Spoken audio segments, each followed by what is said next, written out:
I'd like to talk to you about the effects of Islam upon Christianity. This is a subject that if you go to a seminary or any other school you won't be taught anything about. But it turns out that Islam has shaped Christianity in ways that very few people suspect or know. When you look at the church today, it seems to be rather lost in terms of its political future. Example, here in Nashville, Tennessee, which is called the Buckle on the Bible Belt, and if that is the case, I say that the church's pants are down around its ankles, the Muslim Brotherhood finds the broadest door into our society to be the door of the church. Churches do not resist or oppose Islam, and indeed, they will go to Family of Abraham religious dialogue events and sit there and smile as Muslims tell them how much they love Christians. And then they turn right around and ignore the fact that Christians are being slaughtered on an everyday basis in Africa and in the Middle East. We're hearing a lot about Syrian refugees now. What we don't hear anything about is that these Syrian refugees include Christians. So there's no political pressure in America to bring persecuted Christians to America, only the Muslims. Now the Muslims are very equipped for this political pressure because they operate as a unit. The 57 members of the OIC, the Organization of Islamic Cooperation, are the ones who determine who comes to America. Now, so the Muslims pick and choose who comes to America, and the churches sit around and smile. Why is this? Well, it turns out there's some reasons, some very ancient reasons that go back to the very beginning of Islam. And that's what this talk is about, to explain to you how history has shaped the church today to the point where it has become timid and afraid. How do you explain this map? How did Islam begin to dominate?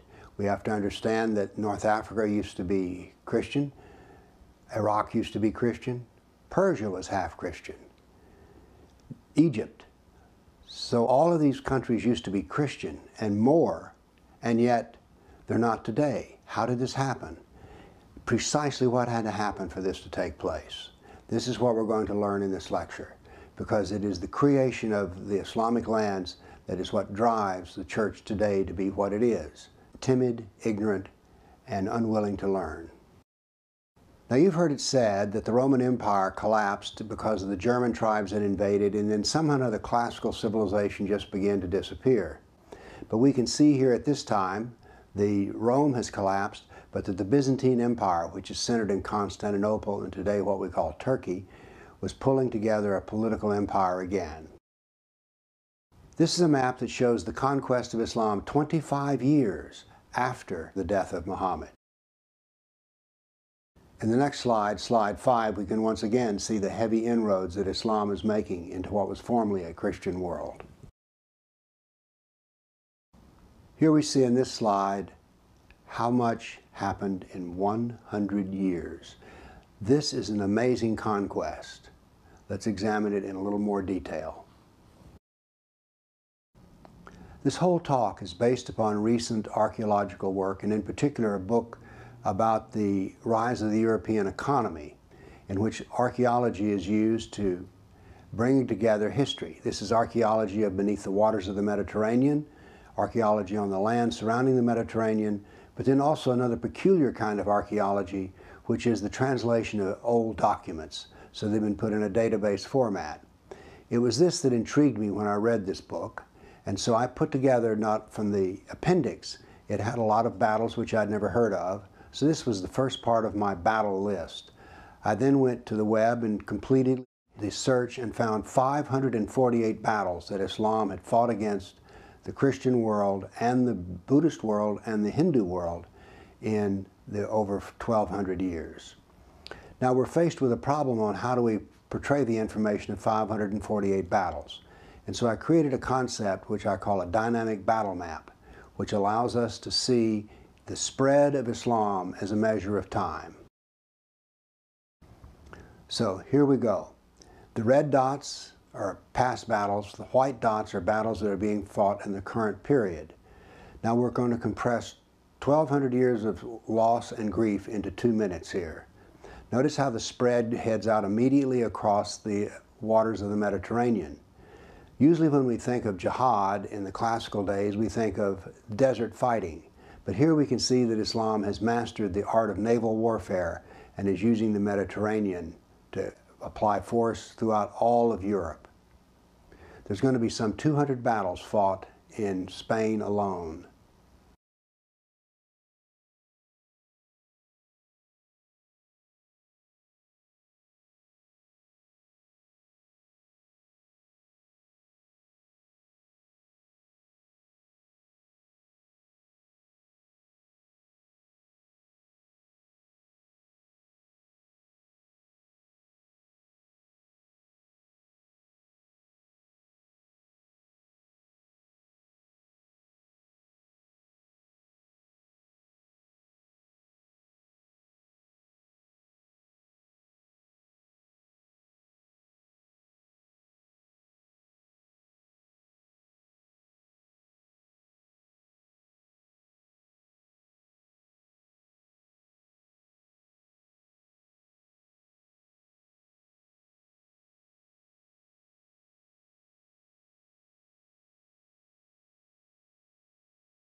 Now, why are these battles relentless? Why do they go on and on? Well, it is the way of Muhammad.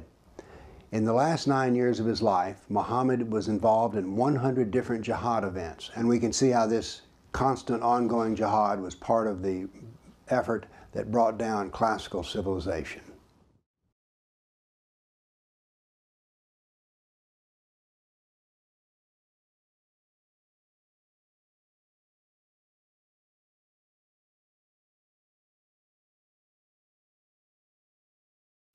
And here we are in the final slide in which we can see the destruction of all classical civilization, Persian, Greek, and Roman.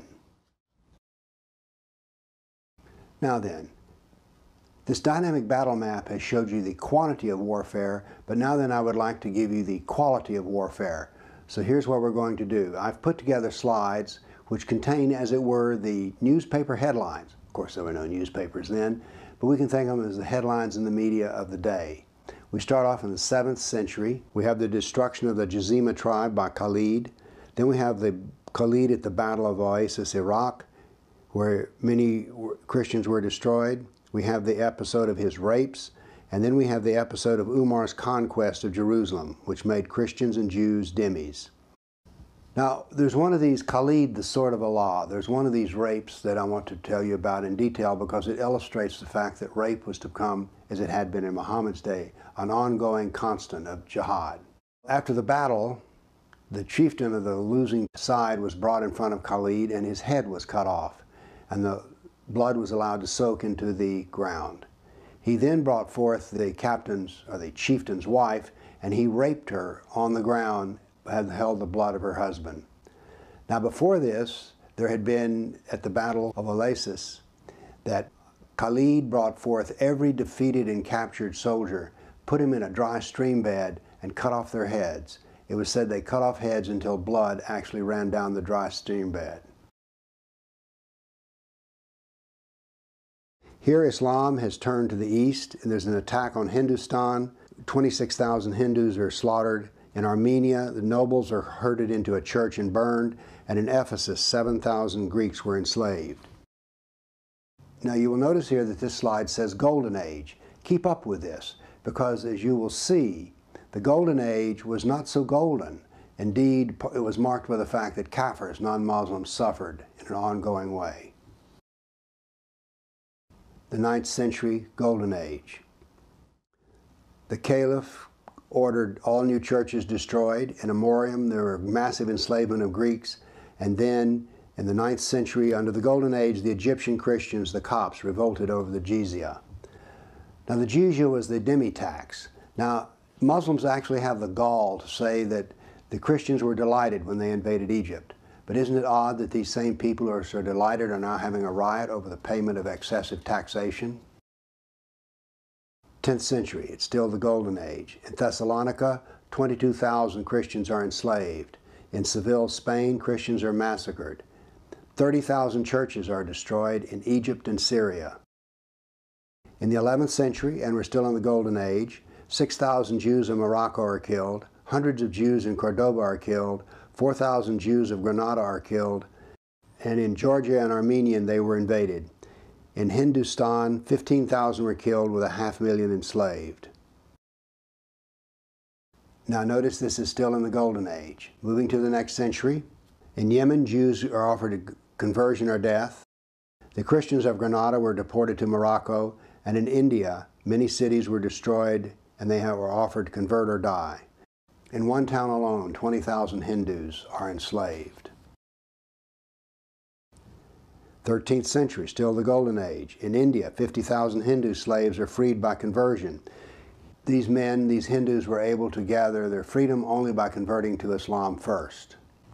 You see, the slavery was a benefit to Islam because not only could they work you and get your labor, but if you wanted to be freed, the only way to be freed as a slave was to become a Muslim. So slavery was excellent for converting Kafirs to Muslim. Buddhist monks were butchered. Nuns were raped in what we now call Afghanistan. In Damascus and Safed, there was Christian mass murder, and the Jews of Marrakesh were massacred. In Tabriz, there was forced conversion of Jews. Now then, in the 14th century, and we're still in the Golden Age, Cairo riots, once again, the poor Copts, churches are burned, the Jews of Tabriz are forced to convert. Tamerlane in India kills as many as 90,000 in one day, and in India 30,000 were massacred in cold blood, and Tuluk took 180,000 slaves. Now this is the 14th century and still the Golden Age. Notice how the Kafirs are treated. And when I keep bringing up this Golden Age, remember, we're told endlessly that the Golden Age was the high point of all human civilization. Not so golden, really, eh?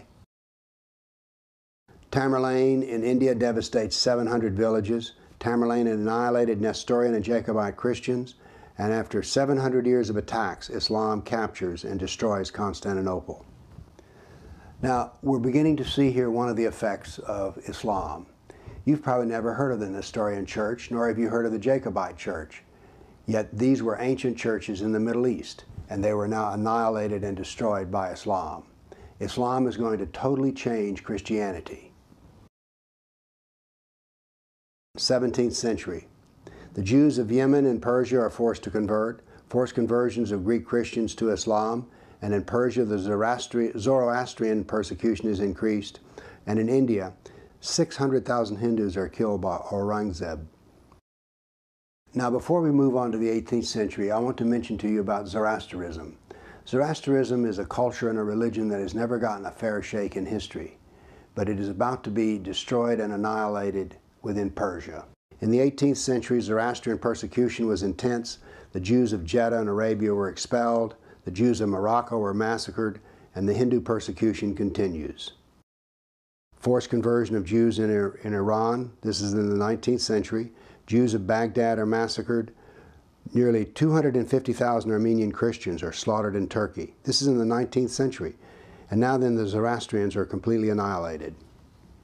And now we come to the 20th century, the century in which I was born, in which there are 1 million Armenians who are going to be killed. How many Christians know about this? How many Christians know about the details of exactly how this happened? It was torturous death. Christians murdered simply because they were Christian. So those are the deaths in the centuries, including that of the Golden Age. Now then, let's take a look at the classical Mediterranean civilization.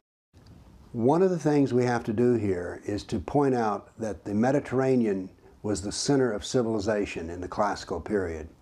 We think of continents and political domination, and that's how we name things. But in these days, the Mediterranean was the glue that bonded everything together. Egypt, for instance, was not so much an African nation as it was a Mediterranean nation. And in the same, the North Africa was part of the Mediterranean civilization as well. There were reasons for this. It took 10 days to sail from Carthage, North Africa, to Italy. By land, it took 140 days. Shipping a ton of grain from Egypt to Rome cost the same amount as shipping it 75 miles by ox cart. Said another way, transportation on the Mediterranean was cheap and simple compared to that of hauling it over land. Under the Roman rule, the sea was free of danger to trade. And as an indication of how valuable Mediterranean trade was, there were as many as 500 boats in the harbor in Constantinople at one time. Before Islam, when Rome wanted to communicate with France, it did so with a letter on a ship.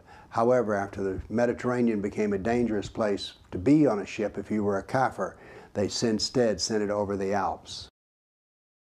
A plague that started in Iraq took 4 years to get to Constantinople, but before Islam it only took 4 months. Now this, of course, is a repetitive sort of plague. Ibn Khaldun, the Christians could not float a plank on the inland sea, that is the Mediterranean. Europe was impoverished economically and culturally isolated. Islam preyed upon all the Christian ships that were in the Mediterranean. This was not unusual. This is an economic form of warfare, and Muhammad always involved economic targets if he possibly could. Now the actual statistics is that 90% of the Christian trade collapsed. I want you to imagine the city you're living in and that the trucks and trains and planes that come in are reduced by 90% so that you have only 10% of the traffic. What would happen to the economy in your area? Well, of course, it would collapse.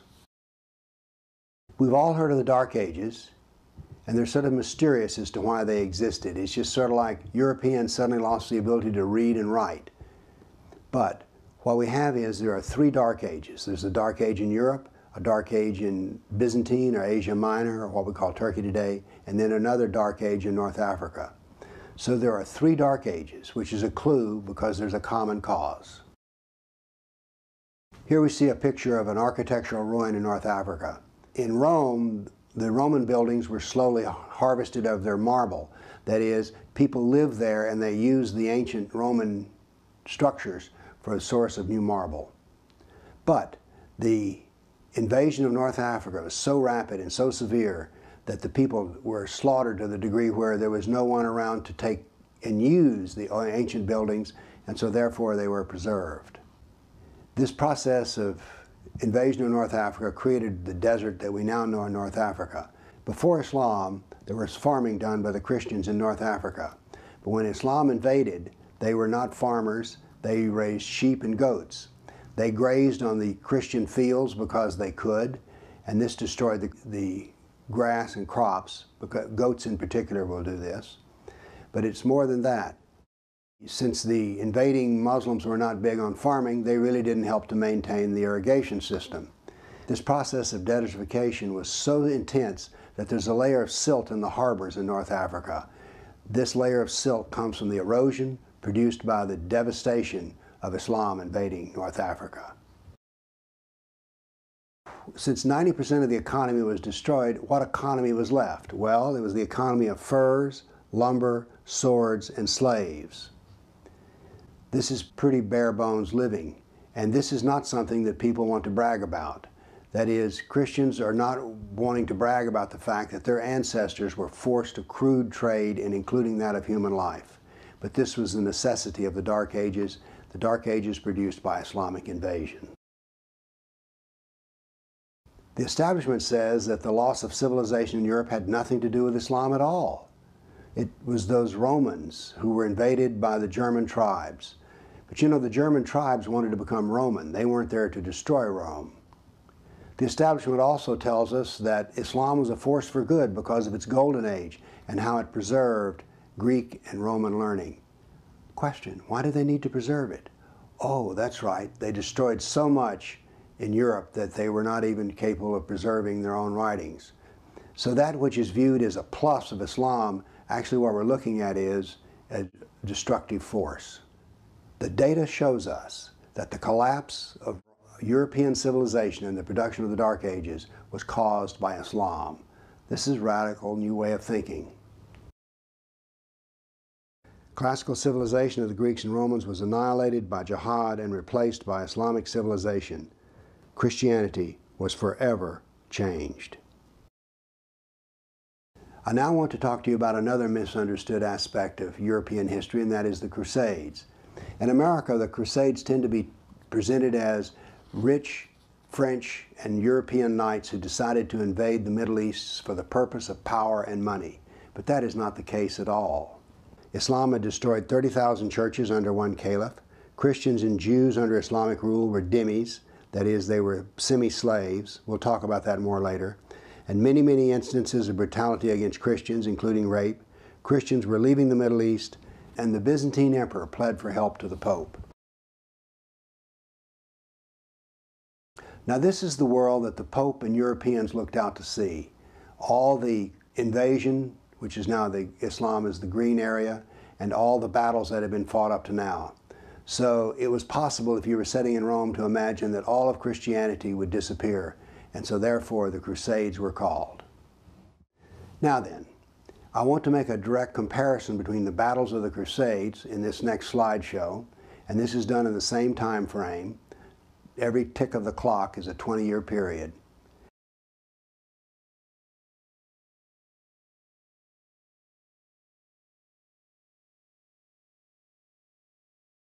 And what we can see is that when we compare the battles of jihad against the battles of the Crusades, there's hardly any comparison at all.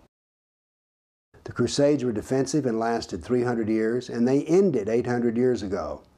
Jihad was offensive and has lasted for 1400 years, and it's active today. Somewhere, if you're watching this video, someone died because they were kafir and the murderer was a Muslim.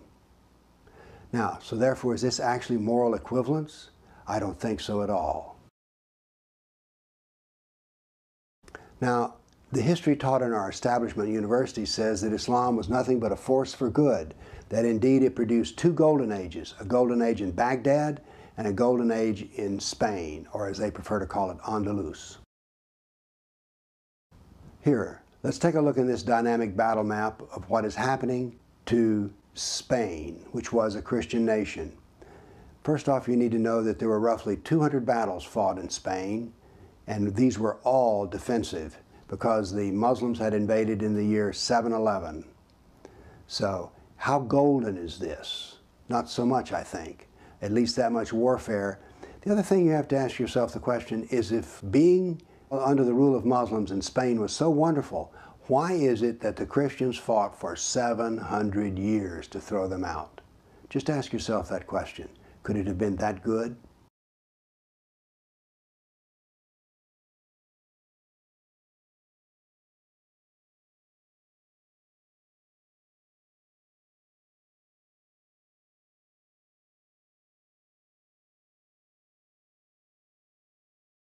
So is this a multicultural golden age or a reign of terror? There was no Islamic golden age in Spain, at least not the way we're told about. Every Christian and every Jew was a dhimmi, that is a semi-slave. There was actual slavery, constant war. Now the elites had it good. We know this from any invading army, that there will be those in the country that's invaded who are willing to serve the conquerors, and they can live well for it. So there were flecks of gold in Spain. I'm not trying to say it was all negative, but there was so much negativity and pain and suffering that it's really hard to call it a golden age. It was golden only for a very few. Now then, let's deal with the golden age in Baghdad, and let's use the same thing. We're going to use the dynamic battle map here, which you're watching now, to see all of the attacks that went on during the age of the golden age of Baghdad. Why are we told this? Why is this much ongoing suffering, war, and jihad told to us as though it's a wonderful thing?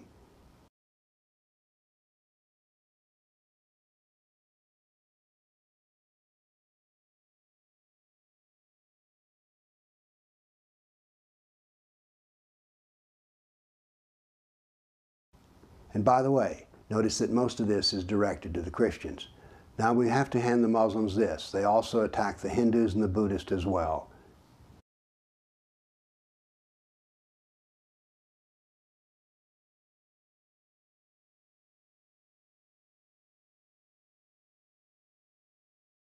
The Golden Age of Baghdad. Christians and Jews were semi-slaves. Christian women were used as sex slaves. As a scientist, I'm telling you this was a disaster. Islamic philosophy denied the existence of physical laws and cause and effect. Islam destroyed about 90% of all classical work. You know how we're told how wonderful it was that it preserved? It only preserved about 10%. The other 90% was destroyed.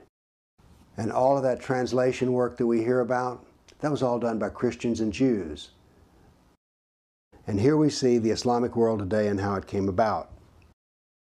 The dynamic battle map only went to the year 1922, but jihad did not stop in 1922. This information is a database found on the religionofpeace.com, And I've taken and done quite a bit of work with it to bring out how these, how many thousand is this? 19,000 jihad attacks since 9/11/2001. You can see they're scattered all over the world, but you can see where they're centered. The closer you are to the Middle East, the more you are to have to suffer.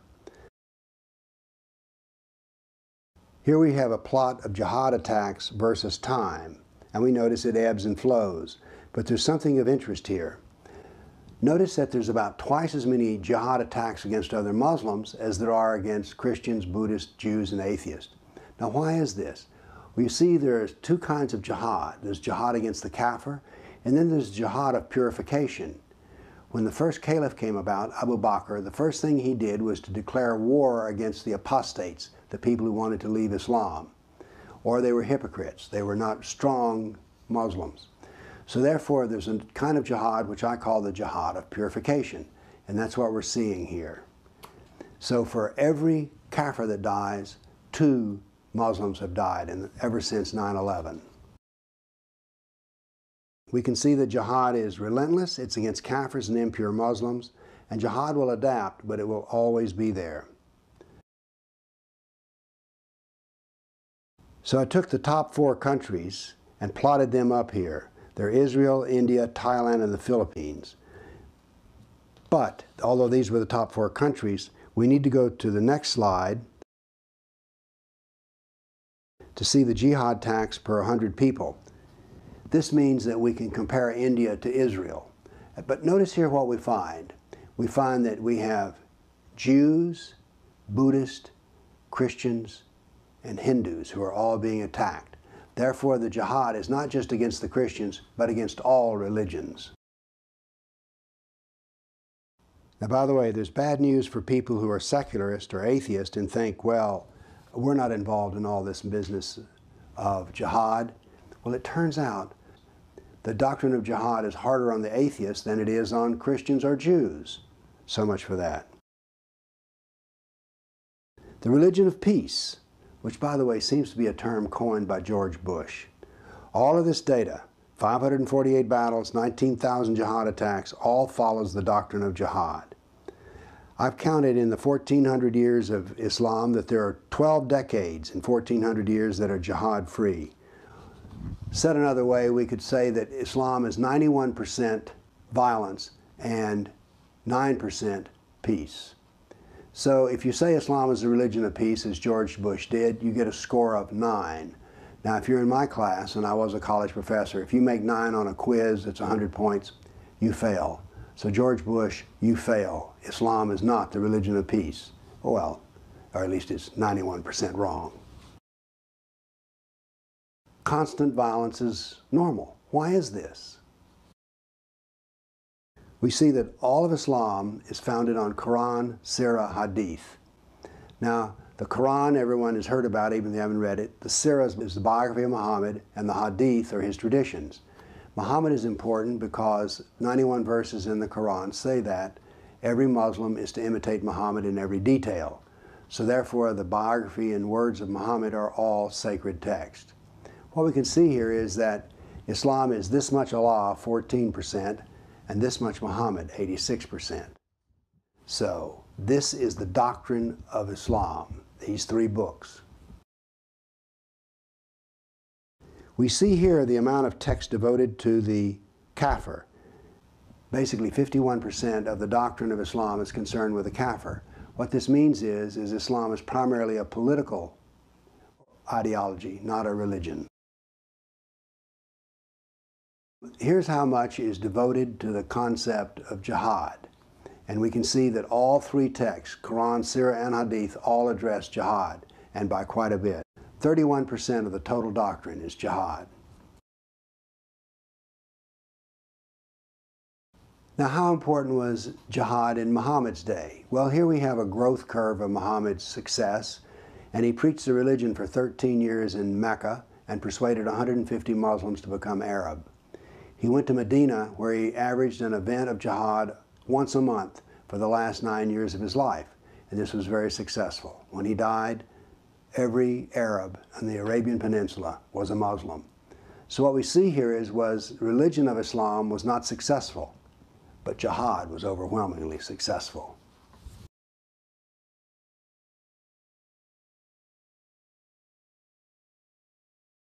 Now we have one more chart.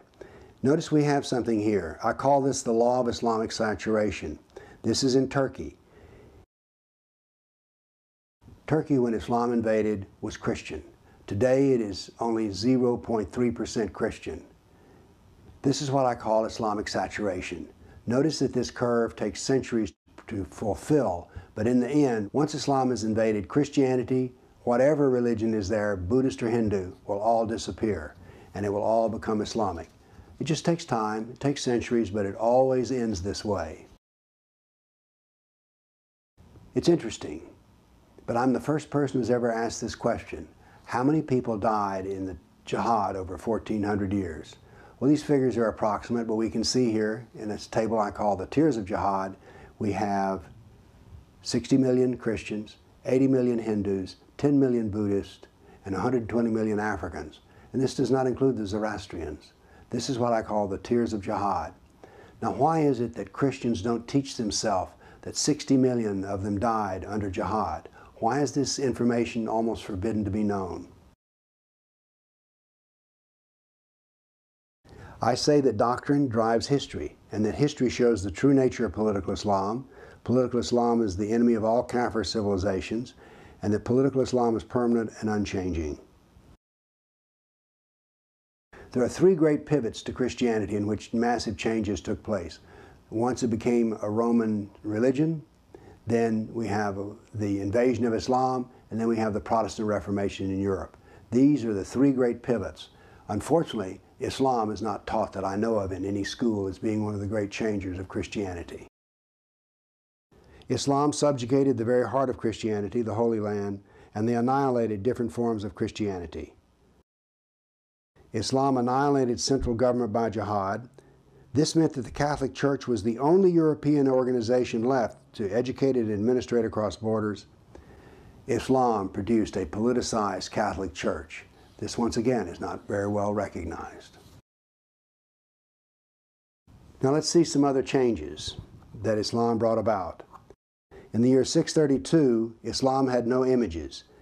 A century later, the Greek Orthodox Church stopped the use of icons after repeated losses to Islam.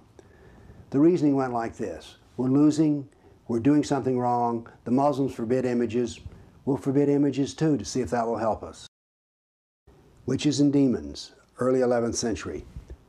Europeans went to Islamic Spain and studied sorcery, alchemy, and astrological texts. They became familiar with the Hadith. In 1487, the Catholic Church issues the doctrine of the witch's hammer.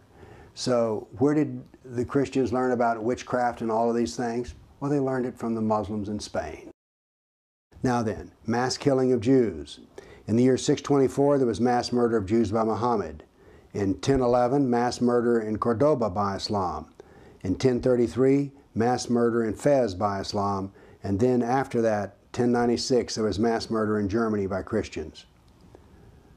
Notice that I'm saying here that some very bad things that happened, their initial impetus was found in that of Islam.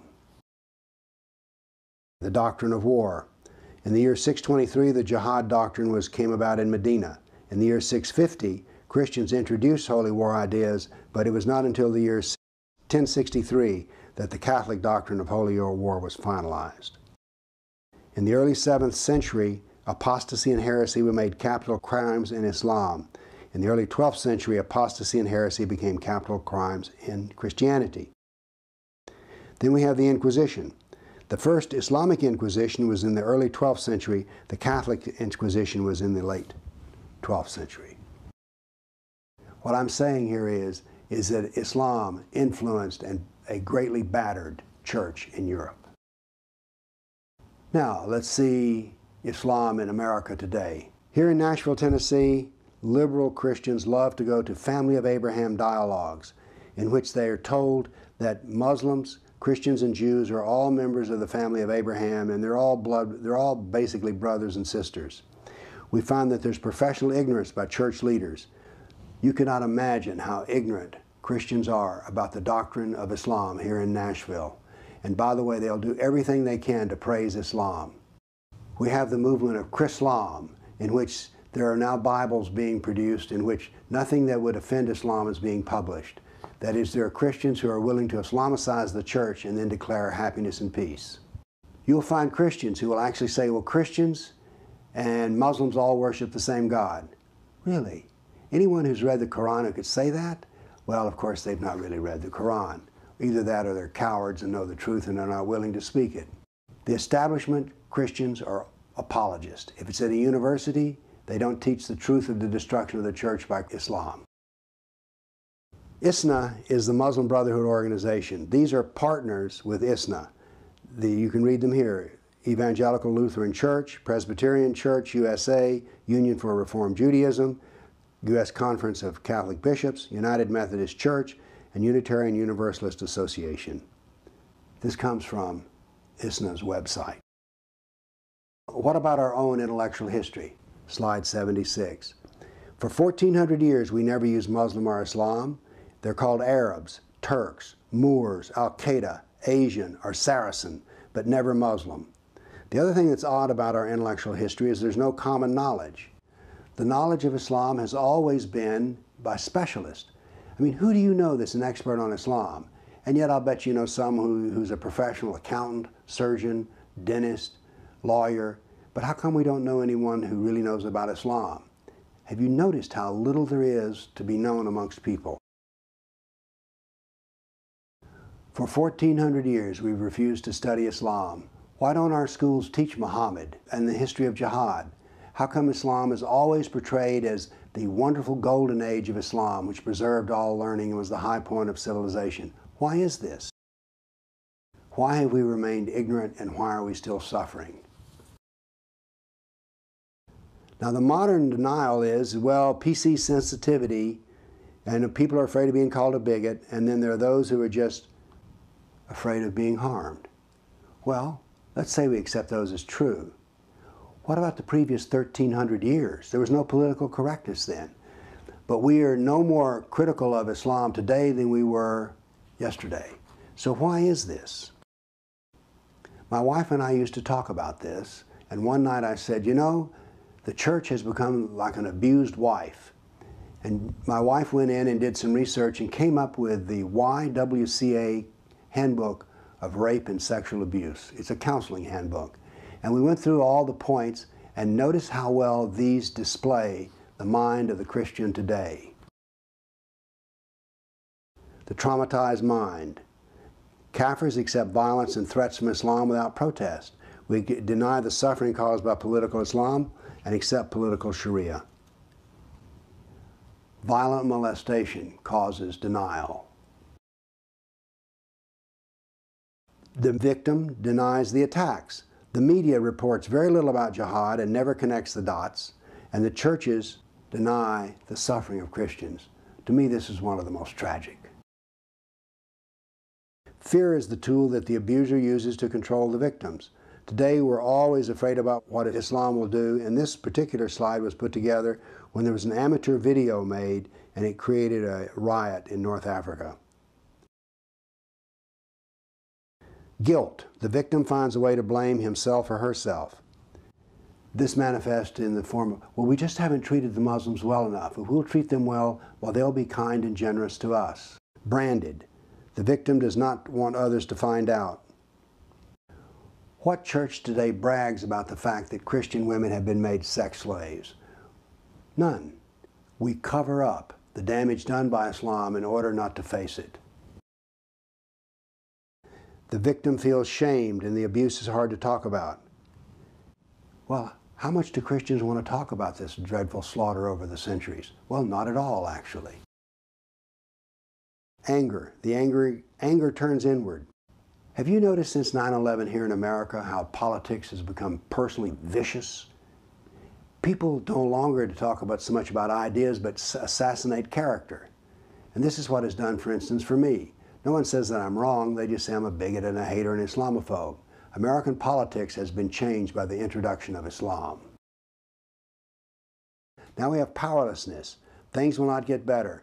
pessimism about Islam prevails. How many times have you heard people say negative things that are pessimistic about Islam? Well, we can't do anything about it. Now let's look at the abuser. Denial. The abuser denies the abuse.